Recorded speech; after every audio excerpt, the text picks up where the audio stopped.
Sparkmark. Jo, det har du. Det var det jeg skulle gjøre. Jeg skulle bytte mark.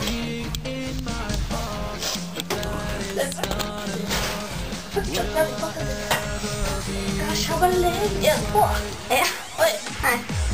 Jeg får det på do. Nå skal du vite når du skal hylle melk oppi kappen. Først så må jeg åpne melke. Kartong, sinemelk, sånn lett sinemelk. Dette er helt sånn. Nå har vi åpnet, og så må vi det her med da, ja. Oppi koppen, så må vi gå. Og nå er det snart fullt, og så må du trekke det. Og så må du lukke kartongen etter det før du setter den i kjøleskapet.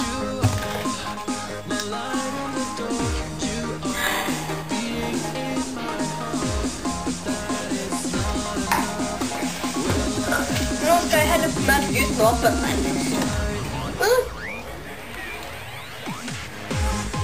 Lang tid.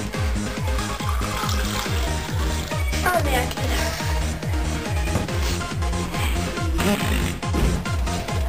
Da vant jeg over til Susanne med 20. Jeg vant over deg med 22.